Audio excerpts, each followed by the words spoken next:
Imagine that you are a communist and you succeed in your revolution and you now have unfettered government authority to tax, to collect all of the available liquid assets that could possibly be collected from all of the capitalists that you could possibly collect from.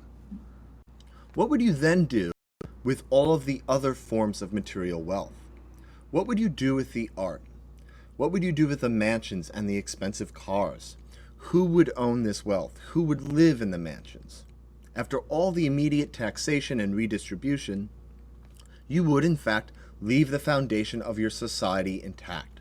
All the material wealth that is used to instantiate class will still remain.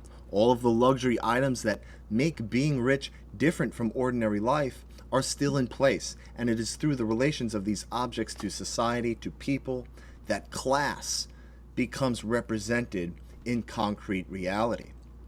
So what do? Do you burn the art? Again, we're imagining that you have unfettered government authority. Do you burn the mansions down? What do you do with this wealth? So long as it exists, so too does the power of the class that owns it. The fact that there are mobs today defacing and removing public art is certainly alarming, but what should be even more alarming is that this cultural revolution has been going on for decades now. And we especially see this through what is understood to be contemporary art. Now, there's a lot of great art out there, and it's important for me to acknowledge that. That being said, contemporary art has been diminished in the way that it is cultivated by major institutions. It provides no authority to itself. The notion of contemporary art has very little integrity. It's rare that a reputable contemporary artist captures a wider audience outside of the art public, which is very small. The art public comprises mostly a small selection of affluent and middle-class people who have some kind of vested interest in contemporary art as an industry. There are no standards to meet in order for contemporary art to justify its own value. It relies on the institutions around it in order to take claim of its purported value. This allows for institutions to set an agenda.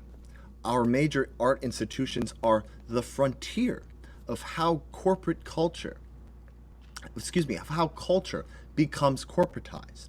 Now, in contrast with all of this, in contrast with contemporary art, pre-modern art has its own authority, and institutions seek and cultivate the endorsement of classical or pre-modern art. Napoleon needs to be seen in relation to God enthroned. Napoleon needs Jacques-Louis David. So there are actually rumors about who approached who first. This is in the early 19th century France, in the wake after the French Revolution. Jacques-Louis David, the most important painter of the time, the most important history painter of the time, had enormous political power, and so much so that there could even be rumors that Napoleon approached him first to be depicted by him and to be put into place in the Western canon. A totally different way of thinking about this could be understood when we reflect on why people love the show Downton Abbey. It is because of the art. It is because of the mansion, the fashion, and the art. The ways in which all of these aesthetic features contribute to our unified notion of what English aristocracy is. They all go together. A contemporary art gallery has white walls in order to match with anything, because nothing goes together. Just the way your white sneakers can match with just about any outfit. The white wall is a showroom that allows ordinary objects to stand out against it. It optimizes this quality. If you go to the Metropolitan Museum of Art or the Frick Collection if you're in New York City, you could see pre-modern art in a pre-modern context. You will see the gilded frames that go with the ornate molding of the interior architecture, and the art will be displayed typically on a neutral background, a soft blue-green that approaches a gray. The white wall of a contemporary art gallery creates the starkest outline with the art object in order for it to stand out against its background when it would otherwise recede into the sordid world of ordinary objects. Pre-modern art adheres to a convention, and this convention sustains itself with its own beauty. Pre-modern art stands out on its own. It stands out in relief against the ground of the ordinary. Modernity eroded the class hierarchies of pre-modern society. As the power of monarchs subsided, so did their art. Classical art lost its claim on wider society for a variety of reasons. If we just think about it for a moment, since Downton Abbey is still on my mind, the art of Victorian England didn't save anyone from World War I. If anything, it was just the opposite. The culture, the art of European aristocracy, represented the kind of world order that brought Europe to war. Imagine the absurdity of going to war for countries and against countries that are ruled by the same family. If you just think of the descendants of Queen Victoria with the Kaiser Wilhelm, King George V, and Tsar Nicholas, all part of the same family tree, and this world order has the endorsement of classical art. So you could see how it would be undermined by these moments in history. At the top of the social hierarchy, there is a conformity to classical aesthetic values. Now, some might want to differentiate Victorian art from classical art, and you could do that, but generally speaking, for lack of a better term, pre-modern art refined itself slowly from a foundation in classical art. This is what I refer to generally as pre-modern art. I'm speaking very broadly. And this is what rapidly disintegrated over the past 2 centuries. And we are now left in an interesting predicament. Contemporary art, by and large, is indistinguishable from ordinary reality. It does not provide its own authority. It collapses without a top-down institutional endorsement. In order for it to be cultivated into high art, it must be integrated into an interior space as part of a larger work, which is the interior space as a whole. To contrast this, a pre-modern painting presents itself as an end in itself, as a totality in itself. It is sealed off by a frame, and the frame integrates this end in itself into a surrounding convention. I made a short video on this very subject. Where did the frame go? Check it out. The point is that contemporary art does not have its own power. It relies on the power of its context. It requires an art context in order for it to stand out in the world.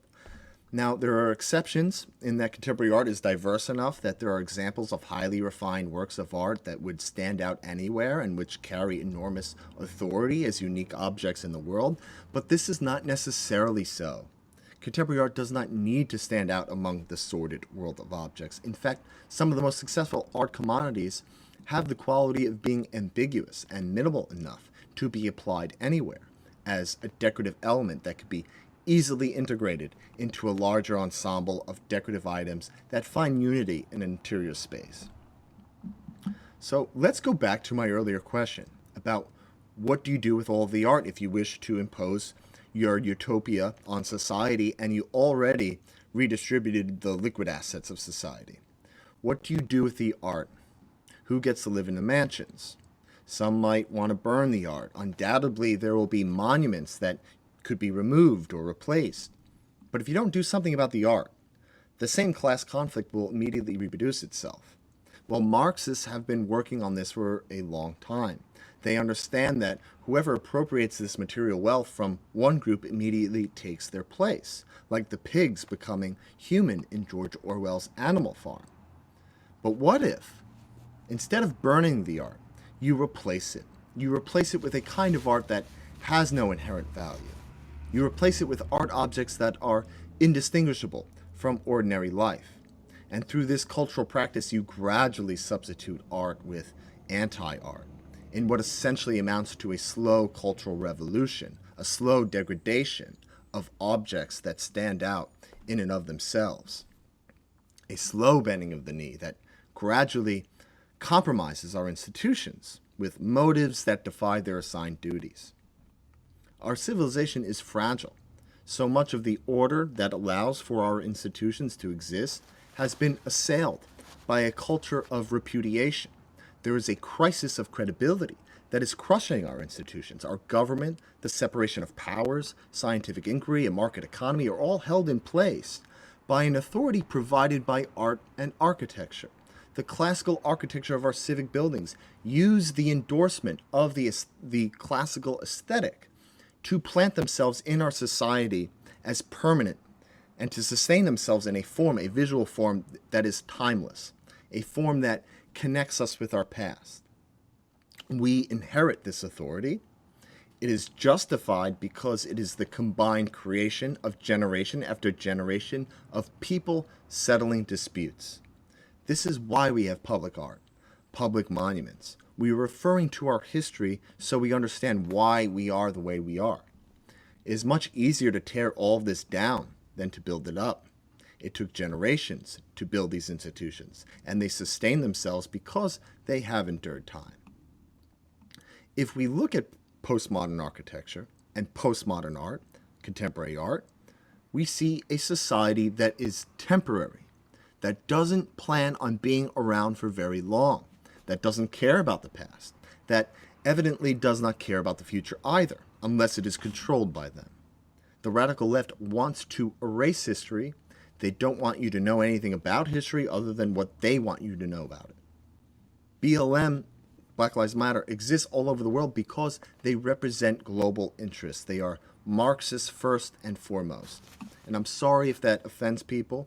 Please feel free to comment. Up until this point, I've been very apolitical on this channel, but this is too important. It's bigger than any election cycle or any politician, and I don't intend on becoming a political pundit, but I do have to draw the line somewhere. This channel is a way for me to discuss culture and to reflect on my own thoughts on cultural issues. That's what this is about. That's why I do this. That's why I have to cover that topic. If I wanted to make a bunch of clickbait videos that just stir up ideological feelings, then this channel would be a lot different than what it is. So if you found this valuable in any way, please like and subscribe to my channel. And if you have something to say, say it. Just comment below.